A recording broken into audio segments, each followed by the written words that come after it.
Considering that most of them have been around for the better part of a century, a lot of supervillains look pretty much exactly the same as they did when they first appeared. For example, if you looked at a drawing of the Joker from his first appearance in Batman #1 and compared it to how he looks in the comics today, there's not a lot of difference. It's still a clown with green hair and a purple suit. However, there are some classic villains who look so different that you would hardly recognize them. Welcome to Top 10 Nerd. I'm Andrew Boyd, and today we will be looking at the top 10 classic villains you won't recognize anymore. As far as criteria goes, I'm approaching it from the following angle. Imagine you've never picked up a comic book in your life, and that I put two pictures in front of you. One of the villains in their first appearance, and one of how they look now. Would you know they're the same character? Before we dive in, we're going to take a brief moment to talk about our sponsor. When I'm not at work creating fire content, there's no game I'd rather play than Raid Shadow Legends. I'm someone who enjoys competition and trying to be the best, which is why Raid's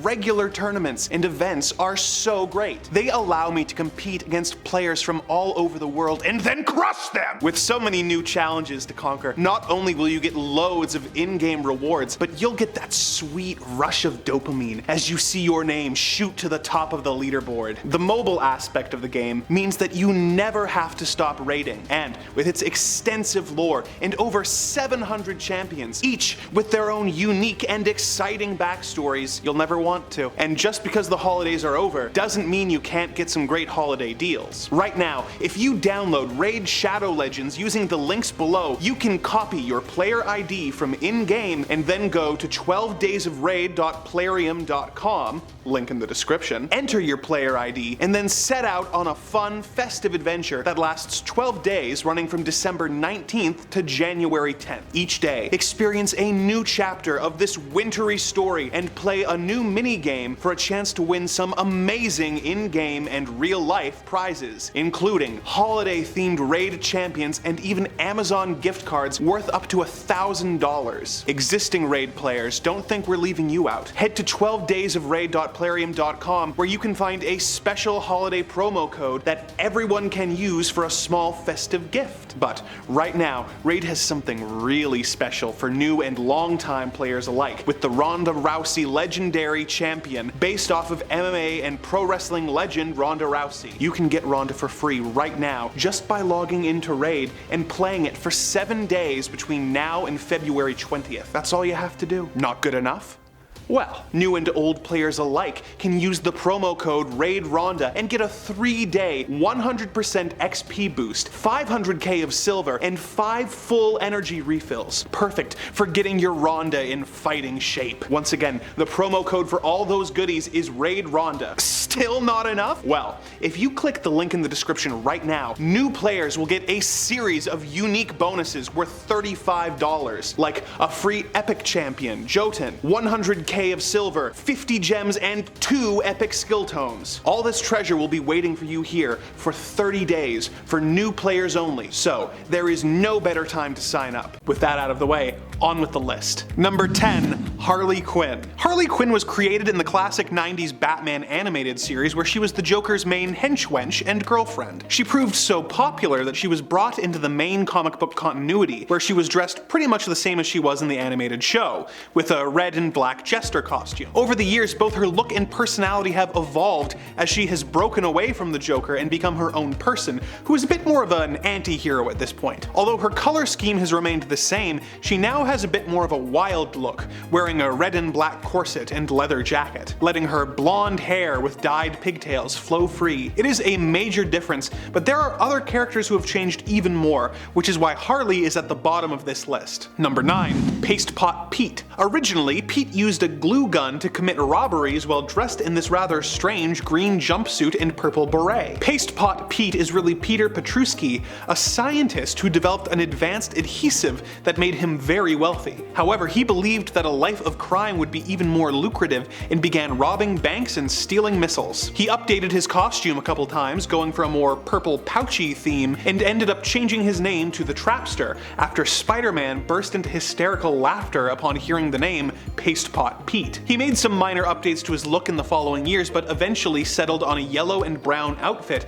that he still wears in his most recent appearance. None of his looks are particularly menacing, but if I saw his first look side by side with his second look and was told that one was called Paste Pot Pete and the other the Trapster, I would have no reason to think that they were the same villain, other than both using a similar weapon. But at the same time, so do Captain Cold and Mr. Freeze. Number 8. Hawkeye. In his first appearance in Tales of Suspense number 57, Clint Barton was a carnival worker who performed incredible trick shots with arrows. When the audience was unimpressed with his performance and booed him off stage, he became jealous when he saw Iron Man show up to save the day when one of the rides went haywire, much to the crowd's delight. He thinks to himself, "I'm the greatest marksman the world has ever known, and yet they ignore me." He decides that if he makes himself a few trick arrows, he will be just as respected as Iron Man, because a guy in a purple tunic and mask shooting arrows is just as impressive as a flying weaponized robot suit. He becomes a supervillain, going toe-to-toe with Iron Man. In the years since his first appearance, Hawkeye has gone from supervillain to superhero and has had multiple identities and costumes, but in his most recent appearances, he has traded his more flashy masked look for what is essentially just a black t-shirt with a purple arrow on it and some sunglasses. Without the context of the many years of stories between his first and most recent appearances, not only would you be confused as to his very different look, you'd also be surprised at how a supervillain is now one of the most frequent members of the Avengers. Number 7. The Riddler. Since his first appearance in Detective Comics number 140, the Riddler's gimmick has remained pretty much the same. He is hyper-intelligent and uses elaborate traps, puzzles, and of course riddles to prove that he is smarter than the Batman. His look has remained pretty consistent across media, with him wearing a green spandex bodysuit covered in question marks for much of his career. Other times, when he's feeling dapper, he wears a green suit and bowler hat. This has been his look in almost every comic, and when he was first adapted for live action in the 1960s television show, Frank Gorshin's costume felt ripped right from the pages of the comics, with him alternating between the spandex and green suit looks. When Jim Carrey took over the role for Batman Forever, it was very much the same. Even when the character showed up in Gotham, he was pretty faithful to the character's original look. However, when Matt Reeves decided to take a more grounded approach to the character in the recent The Batman movie, he had Paul Dano's Riddler in an unrecognizable style. Gone were the spandex, and in its place was a green raincoat and a winter combat mask. You know, it's funny, when I watched this movie with my parents, they hadn't seen any of the marketing, and when Riddler showed up in the opening moments of the film, it wasn't until they saw his first riddle that they realized who he was. It's a bold new look for a bold new take on the character, but if Riddler shows up in a sequel, I wouldn't mind if he went just a touch more classic with his look now that he's an established villain. I mean, there's nothing really that heightened about a guy wearing a green suit jacket. Number 6. Metallo. John Corbin was a very minor Superman villain who first appeared in Action Comics number 252 in 1959. In this story, he was a regular man who was in a car accident before being transformed by a scientist into a robot covered with foam latex which looked like flesh. He was given a kryptonite-powered heart, and he soon clashed with the Man of Steel. In his first appearance, he's just a guy with a pencil mustache wearing a suit, and there's nothing really notable about him. In fact, he dies in his first appearance. Once the New Earth continuity began, a revamped version of the character was introduced with probably his most iconic look. He was still a regular-looking guy, but usually his skin would soon get torn off, and he would be seen as a menacing metal skeleton, not unlike the Terminator. In more recent appearances, he's in a more bulky mech suit with glowing green components. He is quite an underrated villain, but if you saw the current version or the skeleton version next to the original guy in a suit version, you'd have no reason to suspect all three were the same character. Number 5. Killer Croc. We got our first look at Waylon Jones, aka Killer Croc, in Detective Comics number 524. In this version, he had a medical condition that gave his skin a rough, scaly appearance,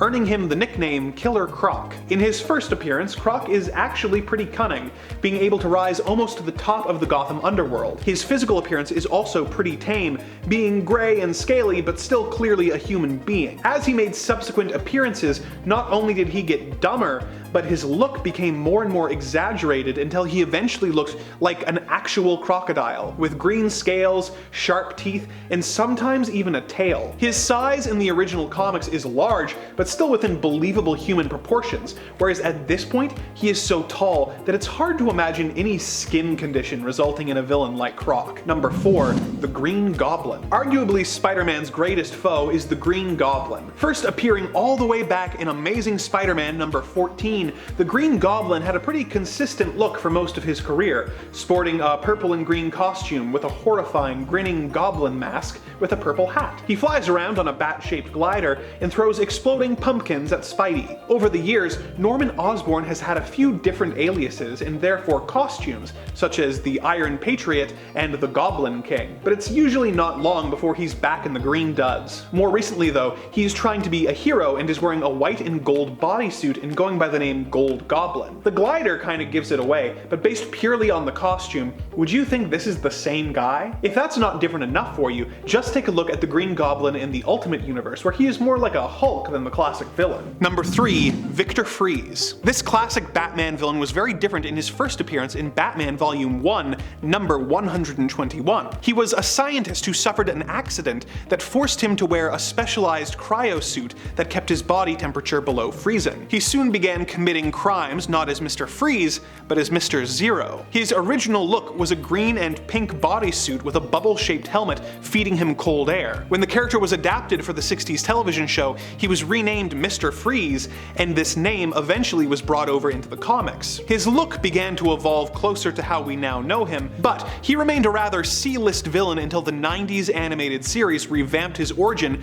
to be a tragic figure trying to find a cure for his sick wife. This interpretation was so popular that it was also brought into the comics. The character is now very different from his original appearances, but it is interesting to see how much he has changed over the years due to his adaptations in other media. Number 2. Catwoman. I know, there are a lot of Batman villains on this list, but that is mostly because they tend to be a much more consistent group of villains than a lot of other heroes have, and also because they're the best comic book rogues gallery by a country mile. First appearing all the way back in Batman number 1 in 1940, Catwoman was very similar to her modern personality, being a brazen and flirtatious cat burglar. In this first story, however, she doesn't dress as a cat, but instead uses various disguises to steal a jeweled necklace from a boat and is simply known as the Cat. In her next appearance in Batman number 2, she is still not wearing a full-on costume, but is referred to as Catwoman for the first time. When she shows up again in Batman number 3, she finally gets a costume consisting of a long flowing yellow dress, a red cape, and a literal cat head mask. In Batman number 35, her costume evolves more into something that we today would recognize as Catwoman, with a purple dress, green cape, and less intense cat mask. The look stayed the same after that for a few decades until the comics took some inspiration from her look in the 60s TV show, and she ended up in the skin-tight cat suit that has evolved into the look we all know and love today. Number 1.